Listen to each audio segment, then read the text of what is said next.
Кыргызстандын көптөгөн айыл аймактары, райондору же болбосо айыл кыштактарына кире бериште. Ушундай сонун кыргыздын колоритиндеги. Ассаламу алейкум, ардактуу замандаштар, кандайсыздар, ден соолугуңуздар жакшыбы? ТЖР каналы Ош шаарынын Каракулжа жергесине сапар алдык.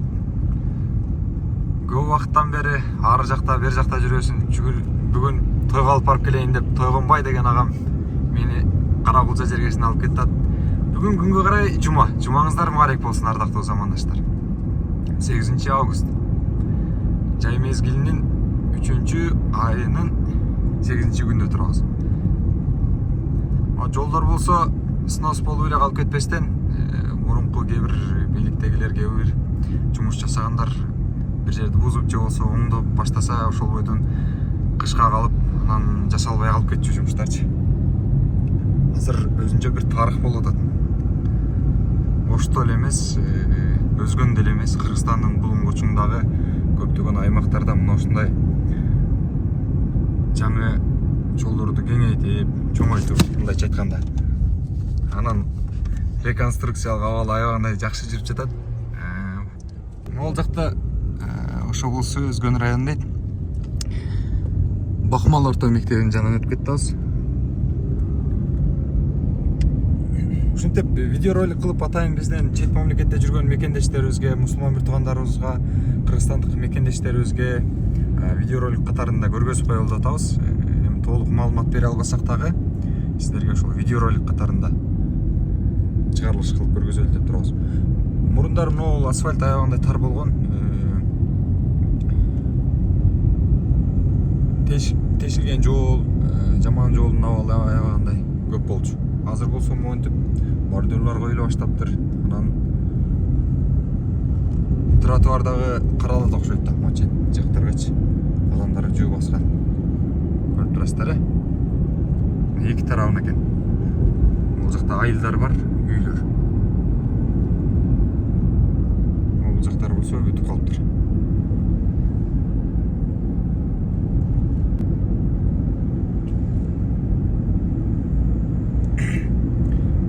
Чет жерде жүргөн мекендештер бул видео роликти көрүп алып, кээ бирлери ыйласы керек, Кыргызстанда туруп эми биз Кыргызстандын кээде кадыр баркын анча биле бербейбиз, Кыргызстанда жүргөндөчү. Анан чет мамлекетке чыкканда Ошто бир нерсе болот, бир же Бишкекте же Кыргызстандын булунгучунда ушундай жаңы жасалган, бир айкел коюлуптур десе, же болсо бир 4 метр жол оңдолуптур десе, аябагандай кубануу менен карашат. Ошондуктан сиздерге аз да болсо сүйүнүч катарында бул асфальт менен төшөөсүм дагы сиздерге бир видео роликти кылып, жакшы кылып көргөзүп коеюн дедим.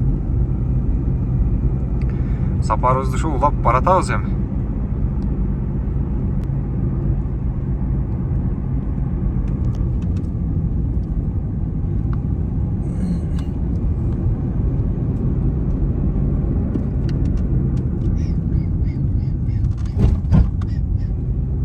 Экинчи слой окшойт,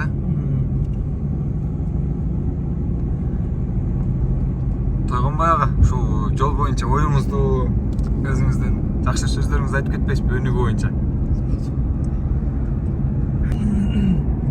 Ушу жерди тарта берсем.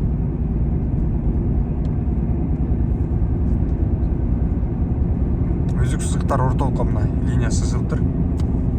Карама каршы тилкеден келе жаткан унаалар менен ортолукта айырмалап турушу. Асфальт сонун. Каракулжага каттаган, Каракулжанын жалпы айыл аймагындагы жашаган элдер, ошол жактын адамдары кеңири мындай сонун болуп калыптыр да сиздерге. Анан конок катарында биз барып турчу инсандарга да сонун болуп калды десем болот. Монтип шуулдаган учурда дагы да болсо саатты кыскартып, 1 сааттык жол болсо примерно ошого 30 мүнөт кичине кыскарат да.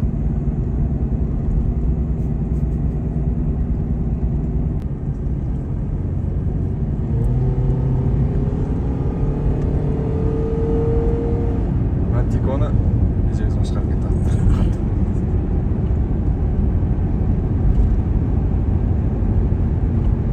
Сапаты да жакшы болгон окшойт, калың.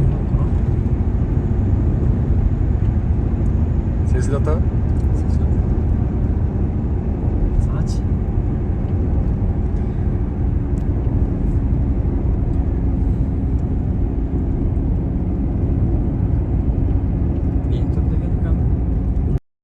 Урматтуу мекендештер, өзүңүздөргө белгилүү болгондой, Москва шаарында рейдтер, массалык кармоолор күч алууда. Аныктан документи жок жүрүүдөн абайлаңыз. Эң башкысы официалдуу адамдарга кайрылыңыздар. Таза регистрация мыйзамдуу түрдө даярдайбыз. Мөөнөт өтүп кетсе, базадан чыгып кетсе, Сахаровага карточка, ДМС, ИНН, СНИЛС, ОМС, медкарта, трудовой договор, кара тизмеден текшерүү, иш кагаздарда кандай көйгөй болбосун кайрылыңыздар. Байланыш WhatsApp номерибиз +7 903 107 30 41. Анан да документиңиз туура эмес болуп калса, акчаңызды кайтарабыз.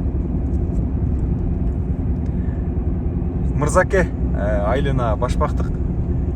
Ал ушул Каракулча жергесине кетип атканда эле. Мырзаке айыл аймагынын кире беришинен өтүп бара жаткан учурубуз. Азыркы учурда мына жолдун азыркы абалы, жашалганды боюнча унам менен мындай сезип, кандай жашалды экенин билип бара жаткан учурубуз. Менин оюмча сонун болуптур. Жоктон көрө жогору деп айтсак болот. Антсек да болбой калат. Мощный болуптур деп айтыш керек. Ушуну колдоп, демилгелеп, кимде ким эгерде салым салып, Кыргызстандагы ар бир оңдолуп жаткан, жакшы жака өзгөрүп жаткан жумуштарга демилге көргөзгөн агаларыбызга, эжелерибиз болобу, деги эле бардык ошол лидер инсандарга ыраазычылык айтабыз. Бул жагынуу же болсо башка кеп эмес. Болбой жаткан жумушту алдыга карай жылдырган дагы бир өзүнчө эркин Кыргызстан үчүн чоң салым болуп жаткандыгын биз өзүбүздүн көзүбүз менен көрө алабыз.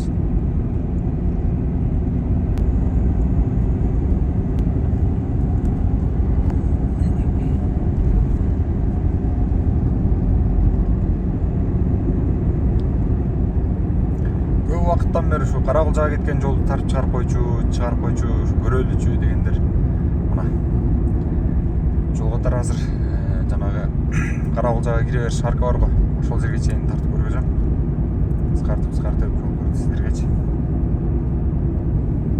Көрсөңүздөр болот. Тиконун мотор кетип калыптыр. Адес. Бирок Тико бышык машина чын айтсамчы. Матиз, Тико.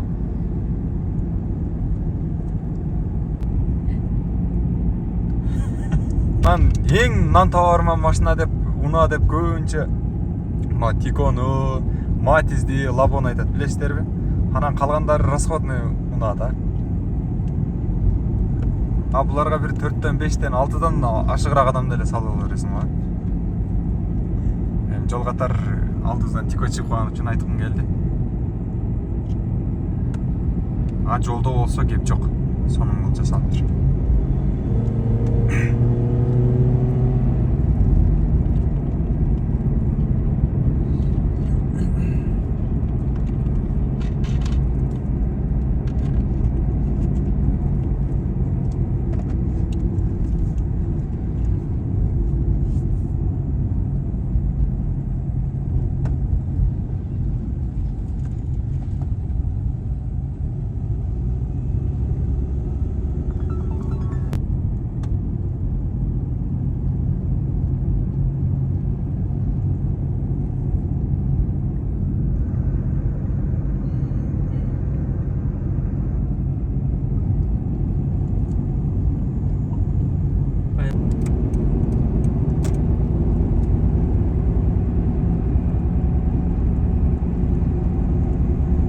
Я могу Каракулчага каттагандар, могу камера иштейби?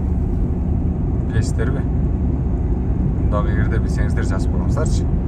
Таксист болуп иштеген байкелер.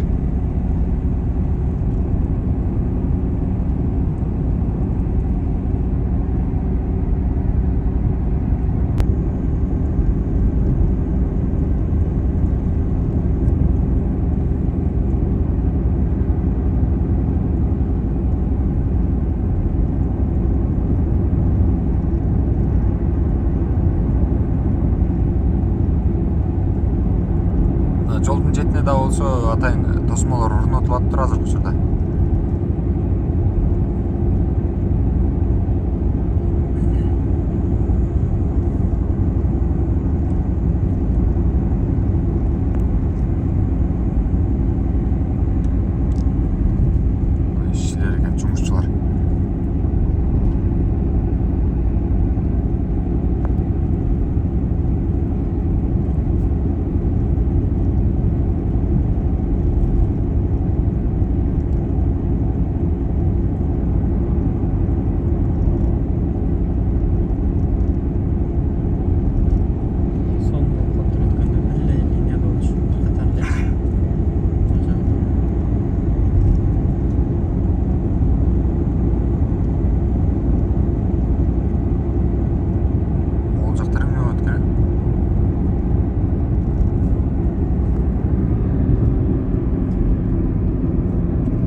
Бүгүн наркы өзгөлөрдөн башкараак дейт.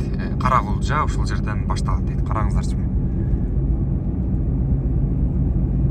Кыргызстандын көптөгөн айыл аймактары, райондору же болсо майыл кыштактарына кире бериште ушундай сонун кыргыздын колоритиндеги кыргызча нукура жазылыштар менен жазылган сөздөрдү окусаңыздар болот. Накыл сөздөр, керемет сөздөр. Бул сөздөрдү биздин жаш муундар окуп, өздөрүнө практикалык жактан жаттап алып, кээ бир жерде колдонсо да болот.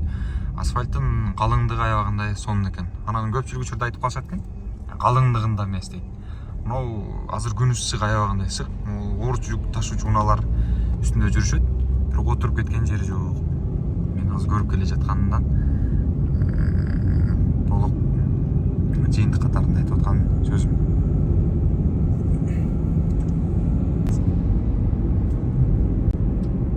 Экинчи слой басылат деп. Грейдер иштеп атыптыр могул жакта.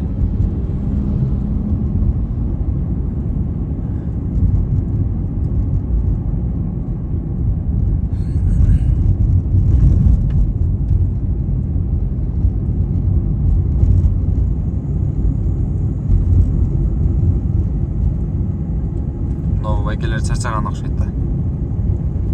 Албетте мындай жумушту кылгандан кийин эми чарчайсың башка болот. Ушул жерде жумуш аткарып мекенибизде кызмат кылалы деген агаларга, мырзаларга, инелерге, досторго өмүр берсин, ден соолук берсин. Кыргызстаныбыз өнүксүн. Жалпыңыздарга чын ден соолук каалайм. Тез-жария каналына катталып коюңуздар, жөн эле көрө бербестен. Биздин катталуучуларыбыз азыркы учурда аябагандай активдүү болуп, алдыга карай жылып аткан учуру. Ошту эле эмес, түштүк тарапты эмес, түндүк тарапты да буюрса жакын күндөрү тартып ушундай жакшы нерселерди чыгарып турабыз.